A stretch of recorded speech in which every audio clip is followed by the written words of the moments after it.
24 ঘন্টারও বেশি সময় ট্রেনে কাটিয়ে পৌঁছালাম লখনৌ। ট্রেন থেকে নেমে প্রথম অনুভূতি হলো প্রবল ঠান্ডা। কোনো ক্রমে হোটেলে পৌঁছে ফ্রেশ হয়ে বেরিয়ে পড়লাম লখনৌ অভিযানে। অভিযান শুরু হলো পেট পুজো দিয়ে। লখনৌয়ে আমরা লাঞ্চ করতে এসেছি দ্য মোগলস দফতরখানে। এটা একটা অত্যন্ত হাই রেটেড রেস্টুরেন্ট।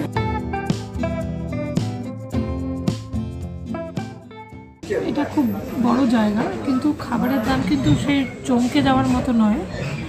আপাতত আমরা সিলেক্ট করছি গালাউতি কাবাব 4 piece, which cost 295 rupees per plate। আর ভেবেছি বিরিয়ানি নেব, হাফ প্লেট করে এখানে অপশান আছে, যেটা 170 মাটন বিরিয়ানি। আর এছাড়া পরাঠা জাতীয় কিছু নেওয়ার কথা ভেবেছি আপাতত। এই হচ্ছে সেই লখনৌয়ের বিখ্যাত গালাউটি কাবাব, আর তার সাথে লখনৌ স্টাইল মোগলাই পরোটা। গালাউটি কাবাব আর পরোটা দিয়ে গেছে, খাই, টেস্টটা দেখি। প্রচুর শুনেছি যার এত ক্রেজ সত্যি কতটা, একটু দেখা যাক। এই হচ্ছে মোগলাই পরোটা আর গালাউটি কাবাব, একটু টেস্ট করা যাক।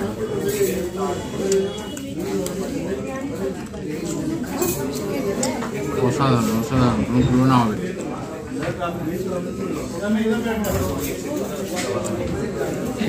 দিতেই পুরো মিলিয়ে গেল, এই ওয়েদারে দারুণ না? ঠান্ডা ঠান্ডায় দারুণ লাগছে। একটু ঝাল আছে, সামান্য ঝাল আছে, কিন্তু এক কথায় অসাধারণ। পুরো সুজির মতো, মুখে দিতেই পুরো একদম মেল্ট হয়ে যাচ্ছে। কিন্তু একটাই সমস্যা, আমরা দুজন যা ওদের কোয়ান্টিটি দিয়েছে 250 টাকার কাছাকাছি, আমাদের দুজনের পক্ষে এতটা খাওয়া কিন্তু আমরা এতটা খাই না। অনেকটা কোয়ান্টিটি, 4 জন মানুষ 1 পিস করে খেলে অনেক না। কারণ এর সাথে আমরা আবার বিরিয়ানি নিয়েছি, লখনৌ বিরিয়ানি, খুবই ভালো লাগে।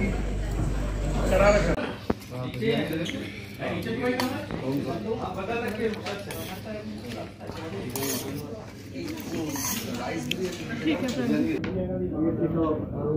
দেখি সব থেকে প্রিয় খাবার এখানে কেমন টেস্ট। ভালো, আমার কলকাতার আলু দেওয়া বিরিয়ানি খুব প্রিয়, লখনৌ বিরিয়ানি যথেষ্ট ভালো।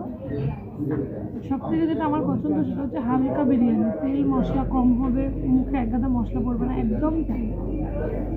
আর ওদের আমরা যে বিরিয়ানিটা অর্ডার করেছি, প্রথমে যেটা আমি 170 বলেছিলাম, এটা অ্যাকচুয়ালি বিরিয়ানি রাইস।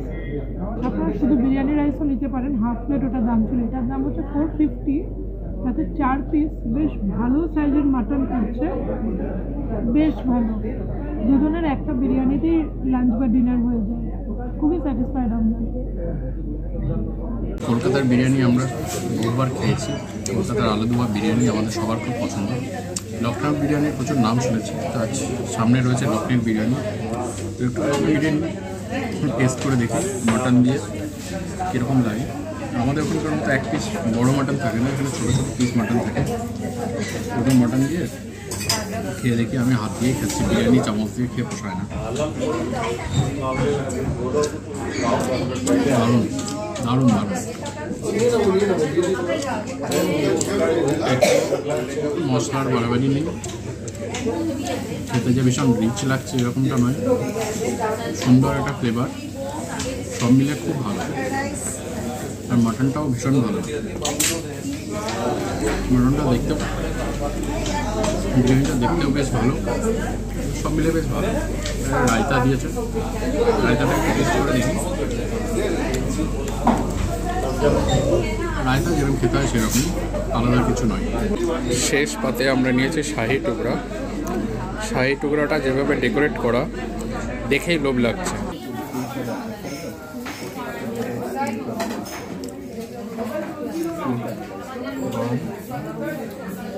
মুখে দিতেই পুরো গলে গেল, খেতে বেশ ভালো। যে মোগলাই টেস্ট হয়, সেই মোগলাই টেস্টটা পুরো মাত্রায় আছে, এবং দেখতে যতটা ভালো, খেতেও ঠিক ততটাই ভালো।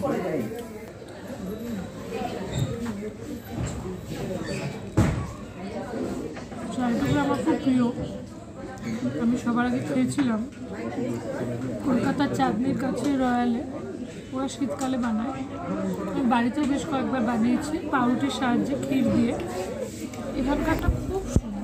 শুধুমাত্র যে পাউরুটি আছে তা কিন্তু না, আর এখানে সুন্দর গন্ধ দেওয়া আছে, ওটার জন্য আরও ভালো লাগবে। সত্যি শাহী টুকরা, অনবদ্য। লখনৌয়ে আমাদের প্রথম লাঞ্চ সম্পন্ন হলো, মোগলাই খাবার, দারুণ অভিজ্ঞতা। এবার একটু ঘুরতে বেরোই, দেখি লখনৌয়ের কোথাও যাওয়া যায়।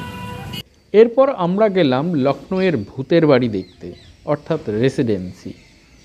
একটু বেলা পড়তেই ঠান্ডায় কাবু হয়ে সেই যে হোটেলে ঢুকলাম, সেদিন আর বেরোয়নি। তবে পরের দিনগুলোতে থাকছে আরও অনেক ইন্টারেস্টিং খাওয়া দাওয়ার গল্প। সেই সব দেখতে হলে চ্যানেলটিকে সাবস্ক্রাইব করুন, আর ভিডিওটি ভালো লাগলে লাইক করুন, শেয়ার করুন আর কমেন্ট করে নিজের মতামত জানান।